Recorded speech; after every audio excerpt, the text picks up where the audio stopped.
شاهدوا على فاضل طابت اوقاتكم. نشرة اخبار الفضاء الاريتريه لهذه الفتره يصحبكم فيها محمود عبد الله بالكفاح، والتي نستهلها باهم وابرز العناوين.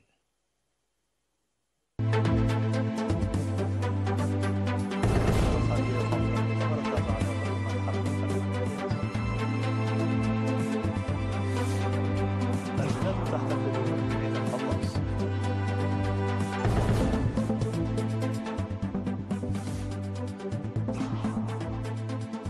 قسم الزراعة والأراضي بالأوسط يقيم أنشطة عمل 2023 ويناقش تنفيذ خطط 2024.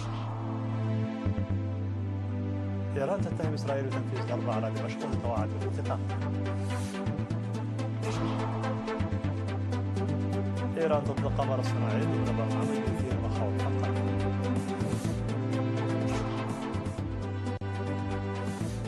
اليابان تدخل التاريخ وتصبح خامس دولة تهبط على سطح القمر.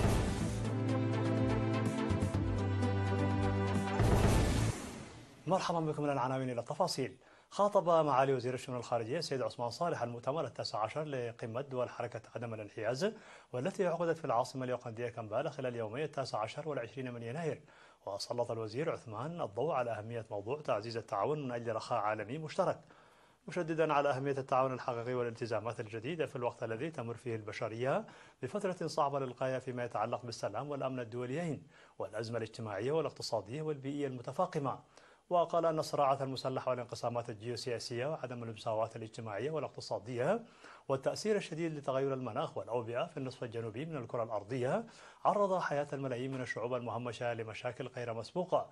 وأضاف أن السبب الرئيسي لهذه الأزمات المعقدة هو الفشل المنهجي لهيكل الحوكمة العالمية المسترشد بمفهوم النظام العالمي القائم على القانون. وقال أن هذا لا يزال يولد الصراعات ويدمر المجتمعات، فضلا عن استهلاك الموارد وانتهاك مبادئ القانون الدولي وميثاق الأمم المتحدة.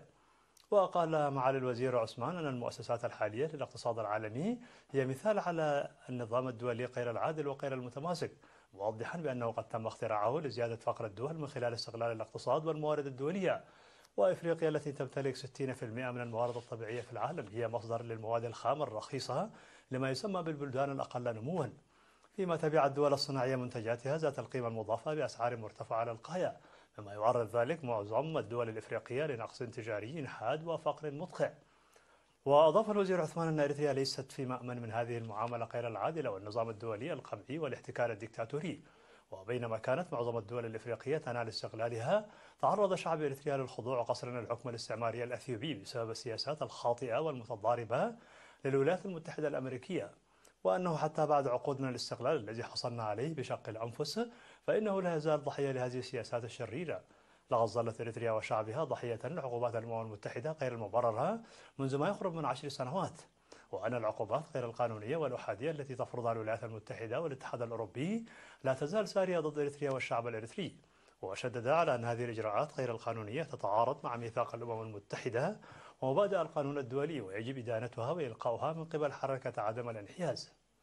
وأخيرا حث جميع أعضاء حركة عدم الانحياز على تعبئة مواردهم الكاملة للعمل من أجل إقامة نظام دولي منصف ومتماسك، ودعم المبادئ المقدسة للمساواة واحترام السيادة والسلامة والوحدة الإقليمية والاستقلال السياسي لجميع البلدان والشعوب.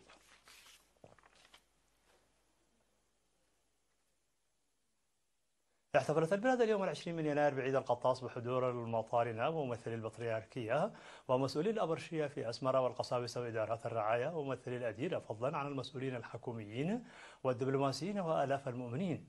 أقيم الحفل على المستوى الوطني في مراسم بحر المعمودية جوار ساحة الفاتح من سبتمبر بأسمرة، وقد ترأس قداس الافتتاح أمين كرسي الكنيسة الأرثوذكسية في إريتريا نيافة الأنبا بطرس والأساقفة، كما أقيم الصلاة القداس والعهد. بعد ذلك أدارت الحفل كنيسة دير مدهاني ألم في جازاباندا، وقد ألقى رئيس التبشير في مكتب البطريرك القس سيمون بياني محاضرة عن عيد القطاس وأهميته الروحية ورسالته الأخلاقية. وقال الشكر لشهدائنا الأبرار الذين مكنونا من الاحتفال بأعيادنا الوطنية والروحية بسلام وفرح، حثا على فعل الخير لهم لأنهم تعبير عن هويتنا ووحدتنا وتعبير عن محبتنا ووئامنا، متمنيا أن يعم البلاد والعباد موسم سلام ورخاء.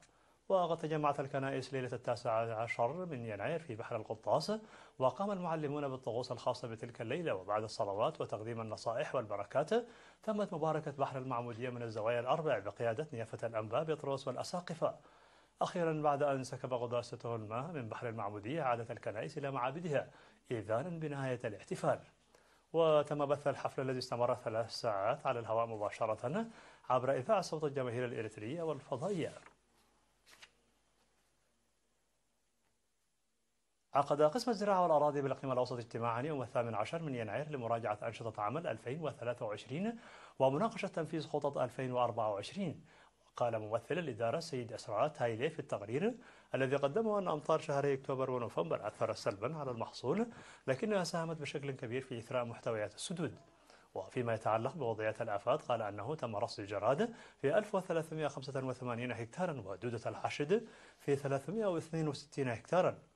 وأضاف أنه بفضل تضافر جهود الأهالي وقوات الدفاع تمت السيطرة على تلك الآفات دون وقوع أي إصابات.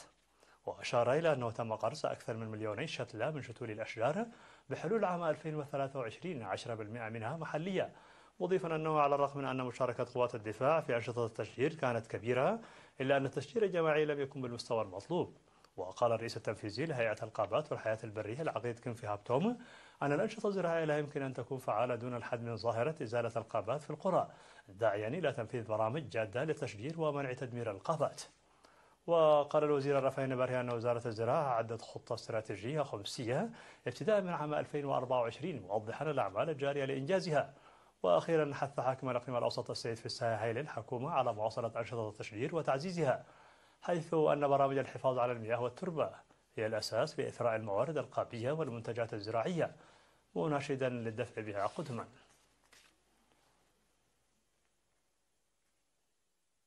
اختتم يوم أمس التدريب الذي نظمته لجنة الثقافة والرياضة بالتعاون مع فريق البحث الإيطالي التابع لمشروع أدوليس الأثري، والذي استمر لمدة 10 أيام. وشارك في التدريب الذي تم تقديمه للمرة الرابعة بالتعاون مع علماء آثار إريتريين وخبراء إيطاليين من معهد البوليتكنيك في ميلانو 30 عضوا من فرع البحوث الأثرية والمتحف الوطني الإريتري وعلماء آثار من الأقاليم. ركز التدريب على إدارة المتاحف والحفاظ على التراث ومفاهيم المواقع الدائمة الأثرية والبيئية والتوثيق ونظم المعلومات الجغرافية والمواضيع ذات الصلة. وقال الدكتور أبراهام زرافي من فرع البحوث الأثرية بمفوضية الثقافة والرياضة الإريترية والخبير الإيطالي البروفيسور سيرينا ماسا أن البرنامج هو استمرار للبحث الأثري الذي أجراه مشروع أدوليس، وأضاف أنه من المتوقع أن يكون له دور مفيد في الأنشطة المستقبلية. وقال مفوض الثقافة والرياضة السفير زمد تخلي أن التدريب عزز معارف ومهارات المتدربين، داعيا المتدربين إلى تكثيف جهودهم لتطويره علميا بما يتوافق مع خطط عملهم. مشاهدينا الأفاضل، كانت هذه الأخبار الداخلية. فاصل قصير ونوافيكم بالأخبار العالمية. ابقوا معنا.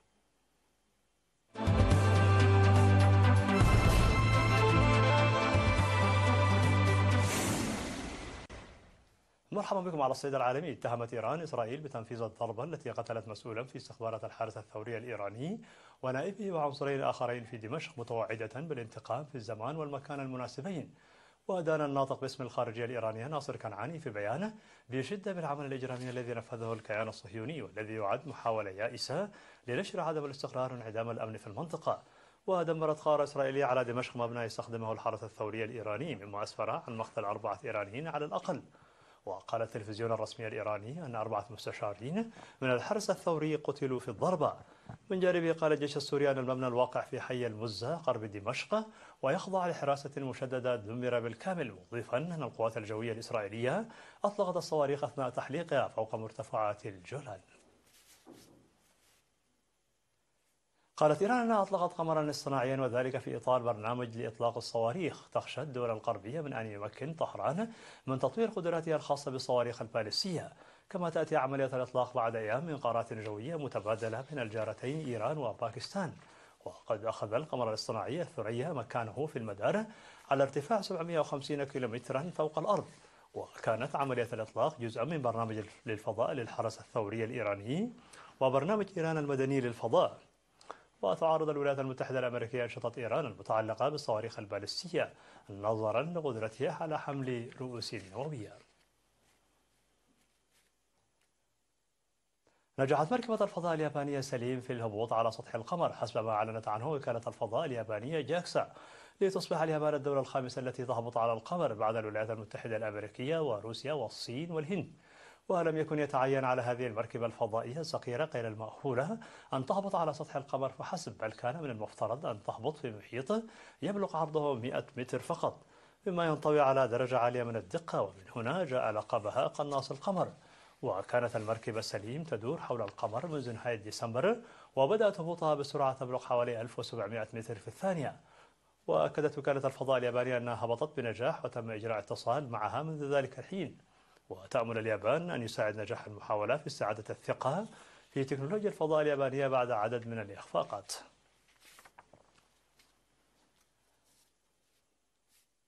في الخبر الأخير، لقي 50 شخصا مصرعهم في الولايات المتحدة الأمريكية جراء عواصف ثلجية عنيفة ضربت ولايات أمريكية عديدة منذ منتصف الأسبوع الماضي. وذكرت وسائل إعلام أمريكية أن العواصف الثلجية والانخفاض الشديد في درجات الحرارة تسبب في حوادث مرور أوقعت قتلى وعرقلت حركة الطيران في مطارات عديدة. وأفادت وسائل الإعلام بأن العواصف أدت لانقطاع الكهرباء عن آلاف الأشخاص، واضطرت السلطات لإغلاق المدارس في المدن المتضررة، وأصدرت تحذيرات لملايين الأمريكيين بسبب سوء الأحوال الجوية. وفي ولاية تينيسي في الجنوب الشرقي للبلاد، أكدت سلطات الصحة مصرع 14 شخصا بسبب سوء أحوال الطقس. وأعلنت السلطات في ولاية أوريغون الطوارئ بسبب العواصف القوية التي تضرب الولاية، والتي أدت لانقطاع الكهرباء عن نحو 75 ألف شخص من السكان.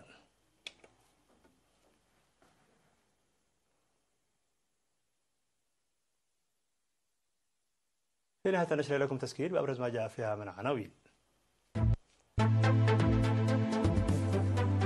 وزير الخارجية يخاطب المؤتمر 19 لقمة حركة عدم الانحياز. البلاد تحتفل بعيد القباص.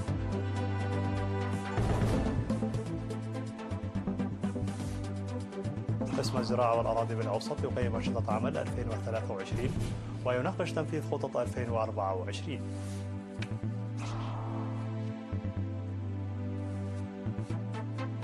إيران تتهم إسرائيل بتنفيذ ضربة على دمشق وتتوعد بالانتقام.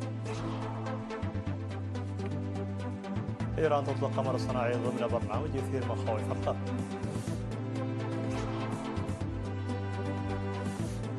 اليابان تدخل التاريخ وتصبح خامس دولة تهبط على سطح القمر.